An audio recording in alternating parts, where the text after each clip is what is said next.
bug bounty hunter, ethical hacking, product security, and cybersecurity. Now that I have your attention with these buzzwords, let me introduce you to our guest today. He's Faizan. He's based out of Kirkland, and he's a product security engineer working in the tech field. I'm really excited to have this conversation, and let's get started with it. So, with that, Faizan, how are you doing today? I'm good. Thank you for having me, Usama. Really excited to be here. Excellent. So with that, let's get started. Fizan, provide us with an elevator pitch about your role as a product security engineer. Considering the fact that a lot of software development right now is being done in different companies with a security first mindset. So with that, how does your role look like, and what are different factors that influence it, and how's it going so far? Sure. I think on a very higher level, my job was supposed to be just making sure that every product that Facebook slash Meta ships is secure. So anytime we ship something out, product Mm-hmm. security is there to test everything before we Yeah. roll it out in production and to sort of billions of users out there. But then I think after spending some time, I had spent about 3 or 4 years doing a lot of AI and machine learning stuff, and then I had some cybersecurity background as well. So these days, it's Mm-hmm. more about trying to create automated solutions that can mitigate, prevent, or find different kinds of vulnerabilities within Meta slash Facebook, so that we don't Mm-hmm. have to pay to other bug bounty hunters or other ethical hackers once Mm-hmm. they find it. So it's like trying to find everything within our own house before we ship something out, so that other people don't find it and we don't have to pay a lot of money to other people. Nice. So now that you've mentioned it yourself about the bug bounty hunting, I've noticed that you've been doing a lot of bounty hunting in your professional career. So share a bit of insight about that. How was that for you? Sure. So I'll just give a little bit of context as to where it started. So I had an uncle back in sort of he worked in UAE, and he was Hmm. in a conference. It was a big multinational Yeah. company. He was in a conference, and some guy Yeah. popped up and said, "Hey, your networks are Uh-huh. not secure." And I just like hacked all of your networks, and I'll try it again. And like this is a true story. I'll try it again next week. So you have 1 week to like fix Yeah. everything, and then we'll see where we are at. And 1 week later, they were having another conference. Uh-huh. That guy popped up again, and hey, your Yeah. networks is still not secure. And since like UAE and like those sort of Middle Yeah. East countries have a lot of money to give, they just I think hired that boy Mhm. right away. He was a like US Nice. citizen, but then he went to UAE and Yeah. worked there for a couple of years. So that was always like a really cool story when I was a kid. So I just wanted to like all I wanted to do was hack things, so that like one day I can be Yeah. at a stage where I am doing all of these cool stuff. But obviously a lot of it Yeah. is illegal these days, or obviously back in those days as Mm-hmm. well. But that started me sort of on this journey of trying to see if I can learn ethical hacking. I couldn't do it for the first like 3 or 4 years when I was doing my matric, or when I was like 14, 15. But then I think once I Mm-hmm. got into fast, there were many people that had some cybersecurity background, so it was a really cool place to Right. sort of be in. I think so as soon as Mm-hmm. I like came into my undergrad, I reached out to everyone I knew in Pakistan who had done some cybersecurity stuff, and a couple of people Mm-hmm. reached back and they shared books, videos, courses. And so for the first like 1 year, I did everything I could to understand or to learn what cybersecurity is. But while I was doing that, I Mm-hmm. started then finding bugs in different websites. And Mm-hmm. I like went to my father. I said, I'm going to get a lot of gifts from these companies. And he was like, you're dreaming too big. So let's slow this down. It's like people, it's Yeah. not possible for people to like do this in Pakistan. And that was like a Mm-hmm. very big inspiration. Like, I'm going to do this Mm-hmm. now, and I'll show you the gifts that I get. So I think like in Okay. a couple months later, I found my first bug. I got a gift, and then I think once you get like your first gift, then it's very hard Yeah. to stop, because then you're getting gifts, you're getting money, you're getting swag Yeah. from all over the world. So I spent the next 2 years doing that, but the goal was always to Mm-hmm. come to US, do a good job here. So then Yeah. I'll stop here, because like that's where the bug bounty story stops, and the AI and the machine learning and the higher Yeah. studies story starts. But Mm-hmm. I spent about two and a half years just doing bug Mm-hmm. bounties almost all day, spending obviously Mm-hmm. countless hours trying to find vulnerabilities. And whenever I found something, I reported it.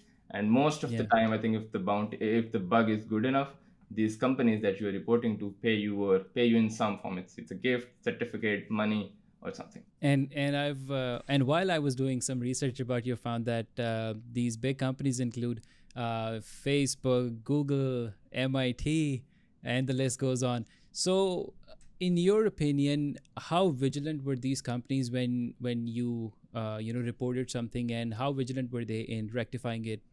How was the process overall, in your opinion? So the process has been pretty good, especially because for companies like Facebook, Google, and Microsoft, and even Apple, I Mm-hmm. think they cannot afford to have a bug that's in public for a long period of time. So anytime you submit a bug, their response time is within days or within Yeah, hours. So and then their like yeah, bounty time is within days as well. So they want to make sure that researchers, yeah. and now that I'm on the other side, we Mm-hmm. want to make sure that anytime a researcher is submitting a bug, we want to Uh-huh. give them the best experience possible. And it's a very consistent theme with all these big companies. It's very different when you go from these big companies to different universities, because their systems Mm-hmm. are not designed to be sort of hack proof, because they don't really care Yeah. that much, and they don't have much technical expertise in these areas. So their systems were much Mm-hmm. easier to break than the systems in like Mm-hmm. Apple and Microsoft and other companies. And then I think response times were very sort of widely different as well. I had submitted many bugs in Mm-hmm. different Right. university programs, and I never got a reply. But Nice. anytime you submit something in one of these big companies, Yeah. like within hours, Yeah. you have an engineer working with you to solve Yeah. that bug and Mm-hmm. to sort of see it through. Yeah. Okay. So, Fazan, generally speaking, I mean, for someone who's a young enthusiast person somewhere in the world and they find something, so what is the procedure like? What's the next step? So, how do they report it? How do they contact the authorities? I mean, if it's something that you can publicly share for the general public out there, just for awareness purposes, in your opinion, what are the stages of this process of eventually closing the ticket when you raise it Of course. So initially? I think there are two things here. One, anytime someone who's new finds something sort of Mm-hmm. valuable or a valid bug, the first thing that they should do is not post it in public, because like these companies are very Yeah. strict with legal issues, and they are Uh-huh. very responsive. So they are sort of, they're encouraging you to not post in public, but just sort of share these bugs with them. So the process is very Mm-hmm. simple for almost all companies out there. Anytime you find something, you can just go to Google and search for that company's name and their bug bounty program. And most of these big companies have Uh-huh. their bug bounty programs. So you go to a page, they have a very comprehensive form that you fill out with all the details about the vulnerability Mm-hmm. that you have found, and then that creates a ticket Mm-hmm. with these companies. So once that ticket is created, then an engineer or an analyst from one of these companies is going to Mm-hmm. look at the report, verify whether that report is valid or not, and then sort of respond you back, and they'll keep Mm-hmm. communicating with you until that report is closed, whether it's a Mm-hmm. valid report or not. So the process is very simple. I think the one thing that people should sort of care Mm-hmm. about and should be sort of should not do is post things in public, because these companies do not encourage that. So they don't Yeah. encourage that before they have fixed the vulnerability. Once they have done that and they've given you a bounty and everything is fixed, then you are free to like share those details in public, do whatever you want to do. Like you Yeah. just want to make sure that you don't mess with these Yeah. companies. Yeah. Nice. Nice. It's good to know. So I'm also very curious to know that, let's say, if Faizan one day finds something somewhere and you really worked hard to find it, work towards it, and report it to them. But let's say there was someone else in the world who put in the same kind of hard work and they did it just before you. So, in that regard, what's going to happen? Do you just get discarded just because someone else was first in the queue, or do they fairly compensate both That's parties? a Like, what happens in that's a that really good case? question, and I believe different companies have different policies. So, for instance, I think if let's say I assume, because like I don't work directly with these bug bounty reports that come inside Meta, but I am assuming like if there is a report that's very high Mm-hmm. severity and two people from two different parts of the world ended up finding it in slightly different ways, then these companies I felt are good enough that they'll pay both of them. Mm-hmm. But if there is a vulnerability where people were in close proximity with each other, they'll Uh-huh. probably assume that one person knew about the vulnerability, they shared it with Yeah. someone else, and they submitted duplicate reports just to get sort of duplicate money, or Yeah. like a friend sent a vulnerability report Yeah. to his or her friend.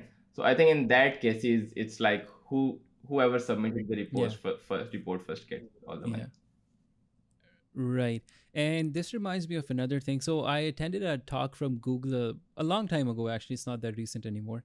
And there they mentioned that, there's a lot of open source tools that companies are now incorporating, and they're trying to leverage whatever good tech is around the world, and they're kind of incorporating it in their systems. So in that regard, it's a very valid concern that when you are incorporating a source code that has been externally maintained, you're really you know that you're getting certain advantage by that functionality, but then you don't really know what kind of bugs are going to be in there, and then eventually what if it costs you more than what you intended. So in that case, with the digital transformation that's happening around the globe with all of these tech companies, so how do you incorporate security in something that's as complex as a cloud out there? That's a that's a really amazing question, because like it is such a big problem right now that we are actually both within Meta and Mm-hmm. outside Meta with sort of my Mm-hmm. university alums and other universities. Like I'm working with students and engineers like within Meta to solve this very sort of to solve this exact problem, because anytime Mm-hmm. you like take something in from outside, you are making an assumption that since that tool is open source, other people or other security engineers would review it, and if they find a Mm-hmm. bug, they'll report that bug. But Mm-hmm. that assumption is inherently limited because it's open source, and there is not Mm-hmm. a good incentive for security engineers to actually go ahead and look for bugs. Obviously, many people do, but there is Mm-hmm. still not a very good incentive. That ends Mm-hmm. up causing a lot of bugs inside these companies Mm-hmm. across a wide range of vulnerabilities. So it's not like one class of bugs. You are finding every kind of possible bug that's out there. Yeah. And a really good way to Yeah. tackle this is one, obviously, Mm-hmm. I think these huge open source Mm-hmm. sort of tools or open source software should have some type of bug bounty programs. I think in the crypto space, anything that's open source, they are having their bug bounty program. So it's pretty good in that space. But I think on web 2 Mm-hmm. side, or on side that we spend most of our time, there's still I don't think are big enough bug bounty programs that encourage people to look for bugs. But I think one Mm-hmm. really good way that companies are trying to tackle this is Mm-hmm. almost every big company has their own sort of a toolkit to find bugs, the static analysis tools, dynamic analysis tools.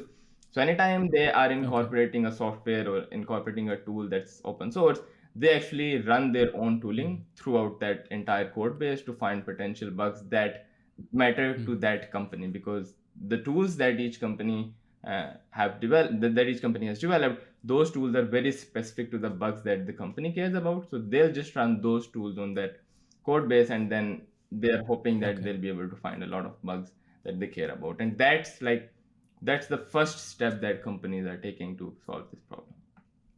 Right, that's pretty interesting. So, other than that, once you've started full time in this position, what myths do you think have been busted for you? So most of them were, I think, not like related to security. I think it's just like the culture here, and I'm just talking about US. It's wildly different from what I Mm-hmm. had expected, and there are like two or three things that come to mind right away when I think we talk about myths and sort of busting myths. One is that I think I had always assumed that a manager is a manager, and Yeah. that's like absolutely not true. I think especially in Mm-hmm. Google, in Meta, and in some other companies, a manager is supposed to be a coach, which was a very different from Mm-hmm. what I had expected. I'd expect people to manage me, who are my managers, and it was the complete Mm-hmm. opposite. Instead of like someone who's micromanaging me, it's Mm-hmm. more like they're just there to coach me, and they let me do my job and not sort of intervene, not micromanage. Mm-hmm. And that has been like such a huge blessing for me, because coming from an engineering background, obviously, if you're both from engineering background, you don't want to be interrupted all the time when you're doing some solid deep work. You just want to be left alone sometimes, and like you want someone else to trust you with the work. And like that culture is, I think, ingrained Yeah. in at least in Meta and some of the other companies that my friends work at. So I think that's like a huge blessing, because that was something that I had not expected. Mm-hmm. The second was, I think, when, and this, I think this doesn't Right. happen anymore, Mm-hmm. but this used to happen when I was just joining. You think that you know a lot if you have spent like the last 6 or 7 years of your life working through like different areas and spending like countless hours on these fields. But once you like join these Yeah. companies, there are people that know so much more than you that it might Mm-hmm. take you like 20 years to just get to their technical knowledge. So I think Yeah. probably I think the humility, the aspect of Right. sort of working with different people who are a lot smarter than you, I didn't expect it. I thought there would be really Mm-hmm. good people in these companies, but Mm-hmm. there are really good people in these companies, and once you are working with them, Mm-hmm. it's a joy. Like I get up every day and I'm always looking forward to the people that I work with. Yeah. And I'm obviously not trying to sugarcoat things there, because obviously some of these Right. companies don't have a good public image. But I think in terms of Of like the course. Of people that course. we work with, Yeah. they are like really excellent people. So that Mm-hmm. imposter syndrome and all of those things, sometimes those do kick in. But I think the culture in terms of like you should Yeah. always be striving to sort of learn more Mm-hmm. and sort of have an open mind, because once you start working with really smart people, I think they Mm-hmm. are going to like get you sort of up as well. Yeah, that is amazing when you say that people actually care about the young juniors who are starting up, and if they believe in them, they're going to coach them and get them started, which unfortunately I don't think is true in most other industries, because sometimes if the age gap is too wide, the people who are very high in terms of seniority, they are not really willing to change, I would say, which is unfortunate at times. And they're not willing to adapt to the newer vision or the newer energy that a young person would be bringing in. But it is amazing to hear the other side of the story from your end, that people do care about other stuff as well other than just their technical mastery.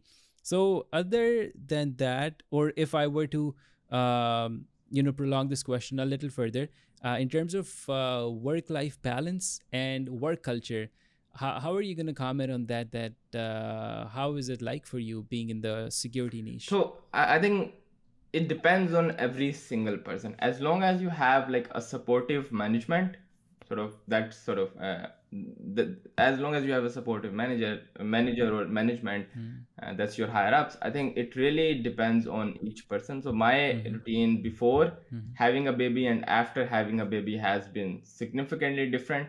So it was more like I'd get up at 9 or 10 and then work till 5 before I had a baby, Uh-huh. and that was good. That worked well.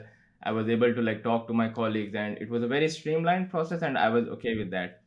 Mm-hmm. But I think over the last now 2 or 3 years, that routine, especially Mm-hmm. after marriage and after having a baby, that routine has shuffled quite a bit. So now I have the luxury of splitting my day into 2 or 3 parts. So I can work like 3 hours in the morning, then 3 hours in the afternoon, and then maybe three Mm-hmm. hours during the night, because like with baby you're always changing your routine, and it's very hard to stay in a consistent routine. So I think with that regards, I've been very lucky to have a really good management that I think one understands that with babies Mm-hmm. things change quite a bit, so they're very flexible with the time that they give me, as long as obviously I'm doing my job. So I think sometimes people do confuse like leniency with like it's Mm-hmm. okay even if you don't do your job. That's not okay. Like as long as you are doing your job, I think like management is very flexible in terms of how you want to Mm-hmm. structure your day, and even like how many days do you want to work from home, how many days do you want to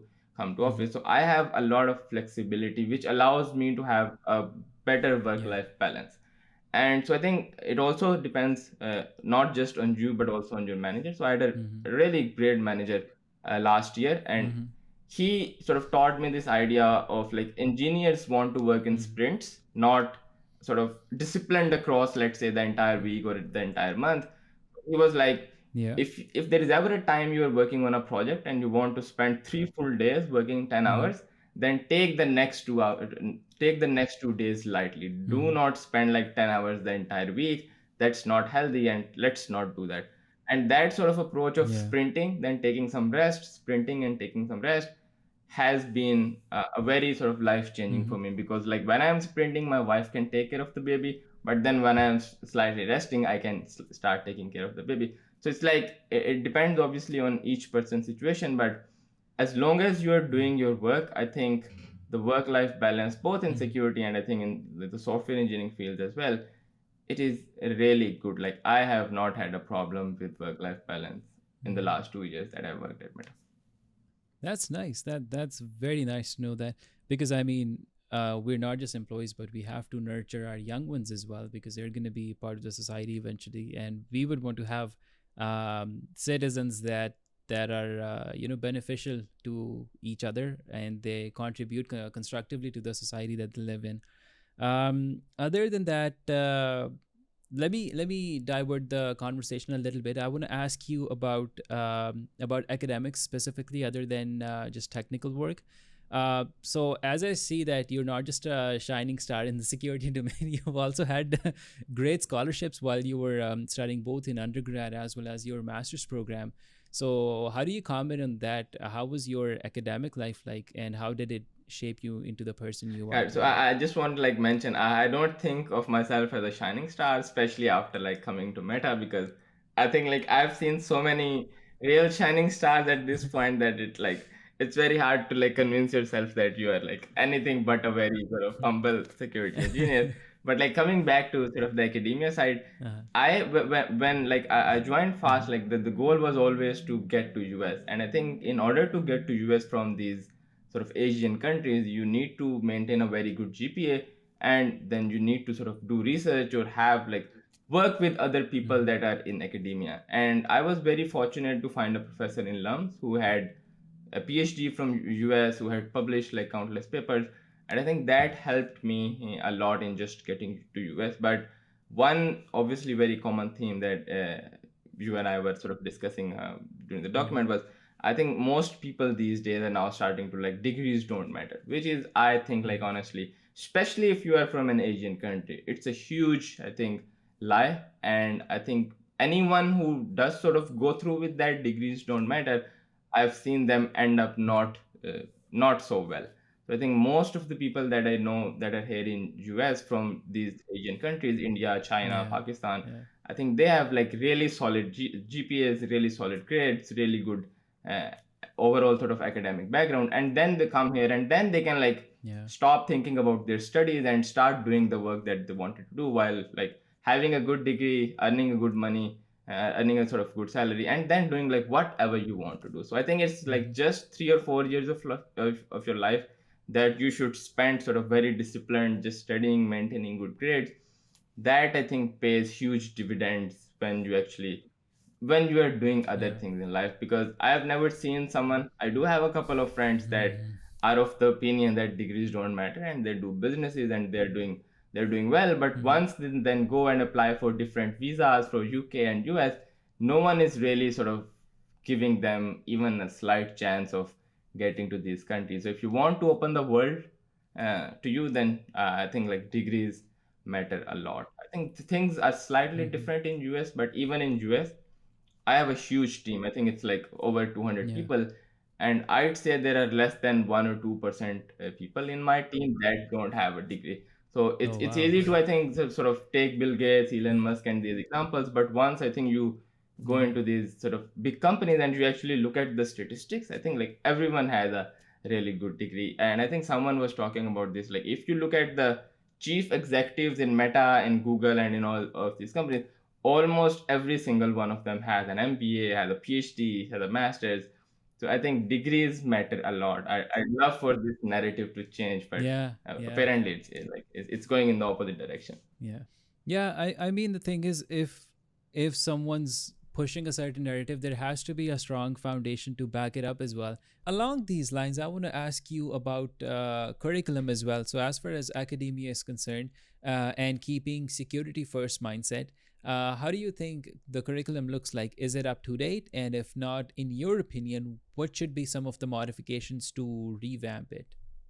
So two answers. I think in terms of I'll divert a little bit. I think in terms of software engineering, our curriculum in FAST and in some of these other universities is really good. Like as long as again you work a lot, you work hard, you put in the time. I think once you then start doing these interviews, you can nail these interviews. Like I have like a couple of friends from Fast who actually just recently got into Google, Amazon, and they were all like, all they did was just study their courses well, especially the algorithms, the data structures, and things like that.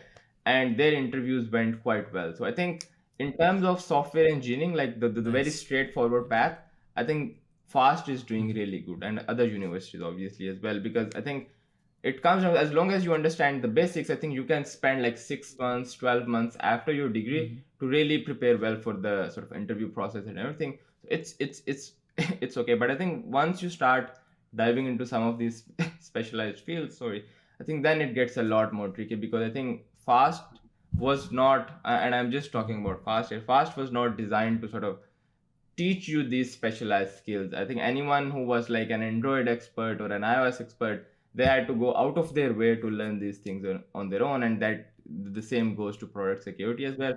There was, I think, one or two For courses sure. related to security and fast, and I think that's Mhm. just not enough. And many of those courses, I think, since I think these fields are slightly Mhm. harder to sort of get into and then learn as well, because there are just not a lot of people.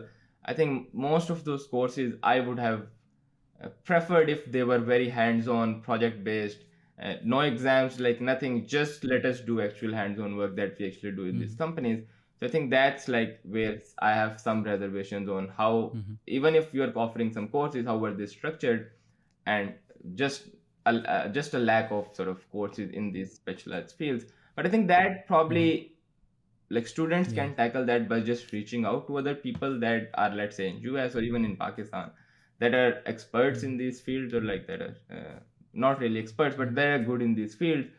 And I think that goes a long way. Anytime I think you have to go to a Yeah. specialized Yeah. field, there is some extra significant effort that you have to make in order to get through. The benefit, and this is a really cool thing that I learned last year, is anytime you do go into Mhm. these, like I'll just talk about security, what you realize, like after spending some time, is you would expect that there are like hundreds of thousands of security engineers out there.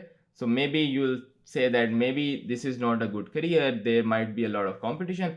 That is like the complete opposite once you actually get into the Yeah. industry, because these big companies are always looking for good talent. So if you can like do that extra effort and you can learn these specialized skills, then there is a Mhm. huge demand, no matter how saturated computer science is getting. As long as you have like a really solid skill, machine learning, like data science, AI, cybersecurity, like web Mhm. development, mobile development, anything, as long as you are really good at it, I think like people will pay Mhm. whatever they have to pay to get you to work with them. And that was like very surprising for me. I always thought that maybe like it doesn't really matter if you spend all this effort. It Yeah. does, it does actually a lot. So I think I'd encourage everyone to like Mhm. pursue their specialized fields, spend a lot of time in it, because it pays off in that.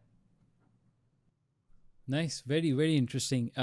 So if I were to ask you about someone specializing in the product security domain, so how do you think one should go about that?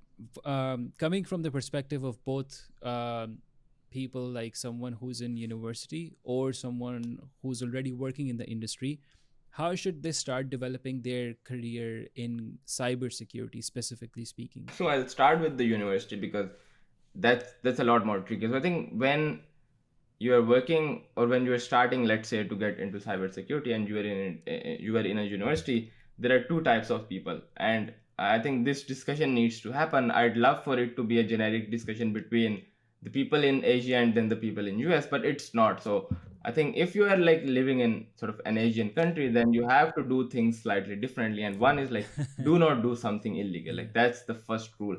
Because I think if you spend Mhm. all of your time hacking things and not enough time Yeah. maintaining your grades and improving them and building an academic background, then I think it gets very hard to actually come into these sort of UK, Mhm. US, and do a job in one Mhm. of these top companies. So I think that's for the people that are not in US. I think for someone who is in US, obviously it's a lot easier because you Mhm. have access to everything. But in terms of like how do you actually go in, I've talked to like many security engineers within Meta just to gauge how they got into security. And some of like rough answers are: one, you can like read books, any book on ethical hacking that's out there, you should have read it. And I think with security, books are really valuable and they're Mhm. very practical. So it's Okay. not like you'll read a book and you won't know anything by the end of that book. You'll have a really good knowledge of plenty of things by the end of sort of reading that book. Then I think there are like, again, countless courses on YouTube. So since it's not like a very straightforward field, you do have to like take whatever you are getting and just spend a lot of time. And then I think the third thing is like CTFs, which is like these competitions where you are given a software Mm-hmm. to hack. You hack it either in teams or alone, and these competitions happen all around the world, both in like Pakistan, Mm-hmm. India, China, but then in US as well. Mm-hmm. And so most of the people that I've met in Meta and in some of these other companies, they have done some Mm-hmm. form of CTFs, because these CTFs are encouraging you to sort of find bugs in a live Mm-hmm. setting, which then ultimately sort of creates a hacker mindset, because then you're always looking for bugs because you have spent so much time looking for bugs. So I think once like you go from Yeah. watching videos, reading books, then it comes down to just Mm-hmm. spending, I think, a large portion of your time reading code, reviewing code, trying to find vulnerabilities, reading vulnerabilities that Mm-hmm. others have found and they have published their results. Then it's just like, Mm-hmm. what are people doing and what can I do? And then spending, Mm-hmm. again, I think I'm focusing on a lot of time, because it's very hard to sort of get really good at security.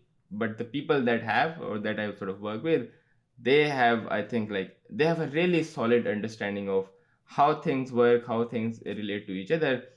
And if you like talk to them, they're like probably the top like Mm-hmm. 50 people in a very niche area, and they're the only people that like know the security stuff on that niche area. So I think that's Mm-hmm. what you have to become, like pick an area but go like very deep into it, because Yeah. if you don't, then I think there are Mm-hmm. many other sort of automated tools or other Mm-hmm. things that will find the bugs for you. Then people don't really need you. So I think going deep into some of these areas when you are doing Mm-hmm. fraud security is really important. Yeah. So that's, I think, for like people starting on the university side. I think in Yeah. companies it's much easier. I think in companies it's much easier to switch from a software engineer to a security engineer, switch from a security engineer to a software engineer, because these companies, they pay you to like take trainings, they pay you to go to conferences. So as long as you have a drive or you want to sort of make a career switch or do anything, there are like these really good conferences such as Black Hat, DEF CON. Mm-hmm. You can just go there, network with other people, get feedback, sort of get advice. So it gets much easier. I think it's much more challenging when you are in a Mm-hmm. university than when you are in industry. How do you keep yourself up to date with these changing trends in the industry? One thing that I've seen some people do is like by the end Mm-hmm. of their week, or let's say in a Friday evening, they'll have some blogs. And obviously, I think you can just like Google top cybersecurity blogs or Mm-hmm. like newsletters or things like that. They'll like spend 2 hours going through Yeah. everything that happened in the week. There are some really good Uh-huh. newsletters. One is called TLDR, and they like give you whatever Mm-hmm. happened over the last 2 or 3 weeks in the security space. That's the one that I use, and it sums everything up nicely. But I think it's still a challenge, because like even on a Friday evening, you want to spend those extra 2 hours doing your own work, then I think learning new things. So it's always a uh, constant sort of trade-off between, do I Yeah. do my work or do I keep learning new things. But I think it does take a sort of lot of commitment to sort of Mm-hmm. be aware of what's going on in the field. So it does like, yeah, Yeah. it's a bit hard.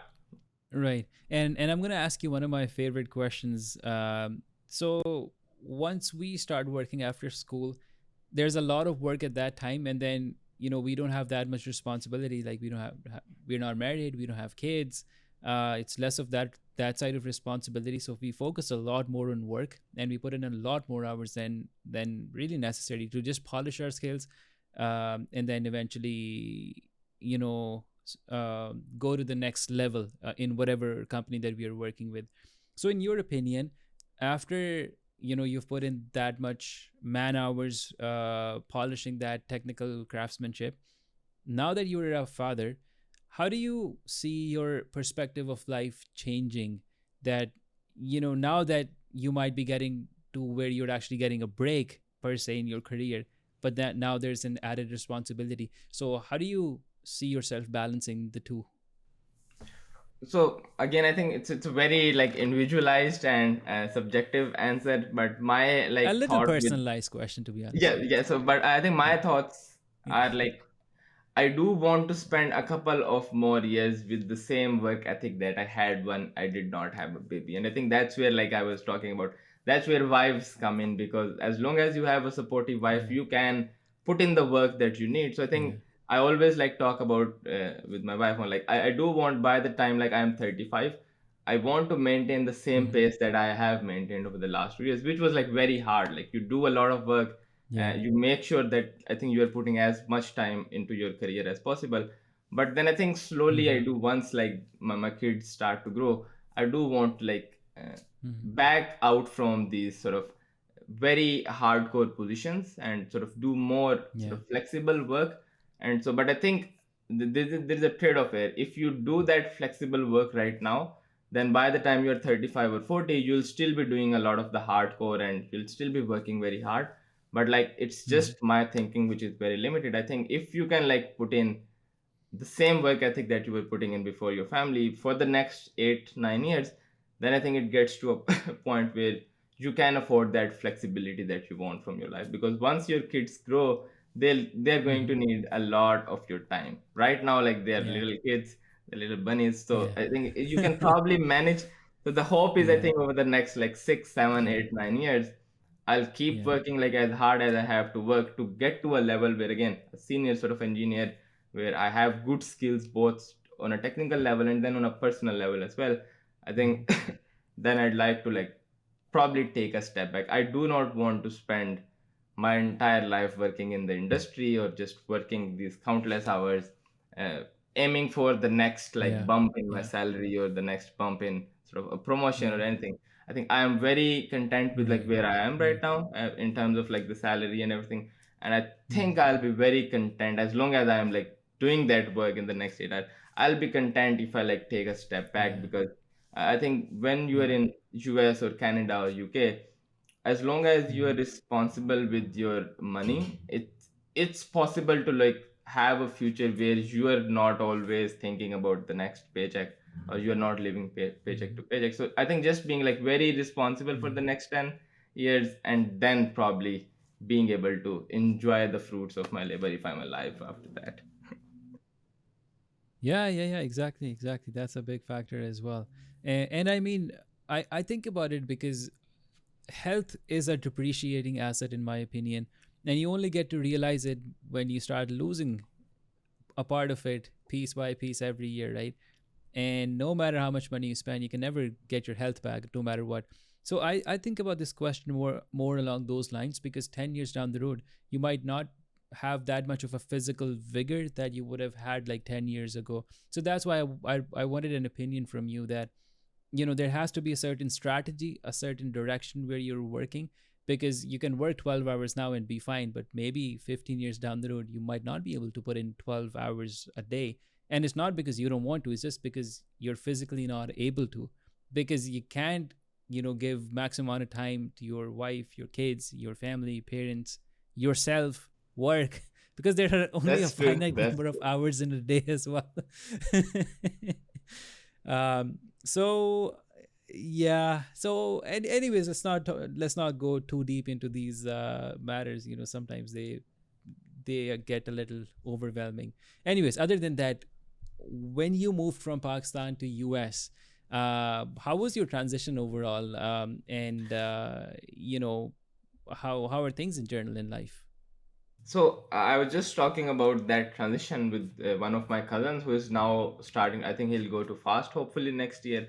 I think one big thing, and I don't want to like knock sort of down these other countries or the country that I'm from, is I think in US you are allowed to dream big, and that's a very consistent theme across everyone that I've met, across everywhere I've worked, be it in Mm-hmm. academia or in industry. I think you are allowed to like go out of your Mm-hmm. comfort zone, think about things that you might not be able to do right away, but still you're allowed to think about them. I think when I was like in Pakistan, even when I was like doing all the hacking stuff, no one Mm-hmm. really told me that there might be a day where you will be working in Meta, or like there might be a day Mm-hmm. where you'll be managing a team. I think people were always like, let's take a step back, let's like make sure you are grounded. And I Yeah. think like being grounded is like really useful. You should be grounded, but you do want to like dream big if you want to get somewhere, I think, Yeah. big. And that's something that I was not like frankly allowed to do much. I still did it, Yeah. which is why like I'm fortunately here. And then I think I got to like meet really good people that helped me Hmm. I get here. But I think if there is one transition that was like significant to me, it was like Yeah.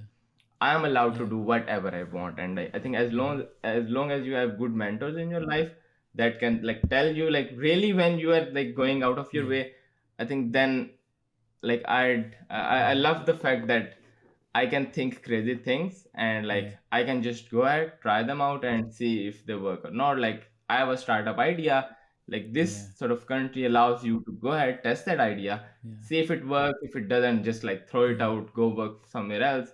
I have a Yeah. director who did his, I think, degree in sort of medical, and now Yeah. he's a director in a security team. So I think just sort of that whole culture on not telling people what they can or cannot do, Right. letting them Nice. decide what they can or Yeah. cannot do. Loving the energy right now. And I hope And like you have the same sentiment because yeah. like you're from the same Yeah. place. No, no, for sure, for sure. And honestly, I'm super thankful to my wife as well. She keeps pushing me. She keeps inspiring me, and she always reminds me that as a human being, you need to be open to taking risks. Because I mean, if you don't take risks, there is not gonna be any progress, and there's only gonna be regrets. I don't know if that's that's based on her experience from US or not, but what you're saying kind of resonates with what she says as well, and I'm very thankful for her to be in my life as well. Um, so other than that, I want this conversation to go on and on and on. I'm having a great time, but it's just that we are heading towards a closure of our conversation as well.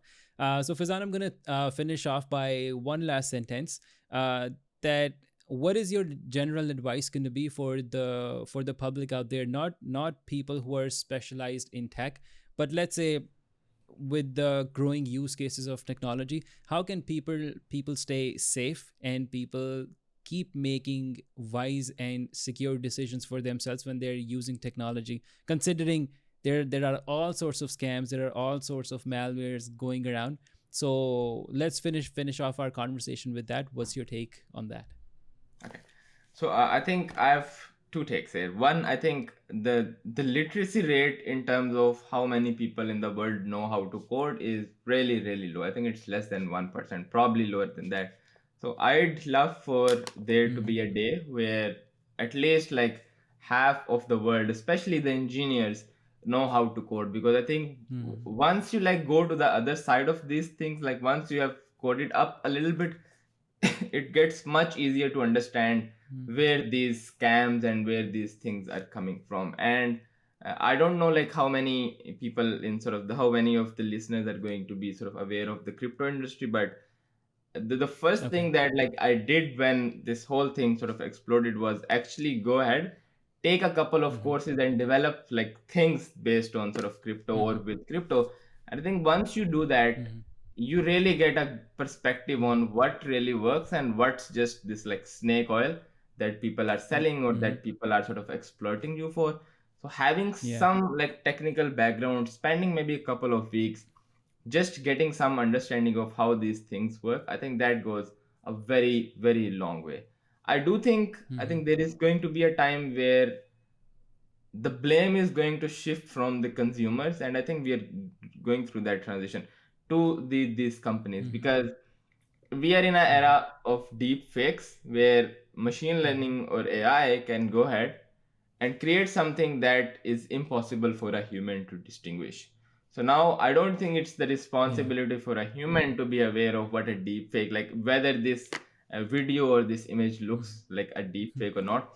I think that sort of trust Yeah. or that blame now shifts to these companies that are hosting these videos, images, or this media content. So I think we'll probably see that transition where these companies are going to spend a lot more time, I think, trying to sort of fight that because Mm-hmm. honestly, I think consumers in a couple of years, we as users won't really be able to prevent much. Like, even if you are Mm-hmm. aware of all the security bugs and everything, given that we are now fighting against machines and not Mm-hmm. humans, 10 years ago it was humans versus humans. I think it has gotten much tougher now for users to fight against these things. That's my honest opinion. It's not like a very optimistic opinion, but I am like, I have some AI background and some cybersecurity background. and I just don't see a way where humans can sort of combat all of the things that are going in the AI world. I think there needs to be a more broader discussion on like how does AI come into cybersecurity, and how does AI help prevent or actually sort of attack these cybersecurity issues. So I think it's an it's an ongoing area, but hopefully in the next 5 or 10 years we'll see a lot more progress there. 10 years ago the answer would be like just go take a course on security, you'll know what things are, like you'll know what bugs are, what scams are, and life would be good. I think right now it's not that easy. Yeah. Yeah. Anyways, thank you so much, Faizan. Thanks for the feedback and comment. I really appreciate it. So with that, we'll close off the conversation. Thank you so much once again for being here with us. I honestly had a great time. And for the audience, 10 years ago when I was in my undergrad, I used to hear around from people that there's a junior in our badge. He does this cool hacking, ethical hacking, and whatnot. That was way too advanced for us at that time. But then, it's a great honor and privilege to be here with him. And Fazan, I wish you all the best in your career and your life. And I wish you that you cherish your relationship with your kids and your family, and that they grow stronger together. For our audience, if you like the content, please feel free to like, share, and subscribe, and provide us with your feedback in the comments. If you have any guest suggestions, please feel free to reach out to us. And until the next episode rolls out, take care of yourselves, and see you soon. Bye.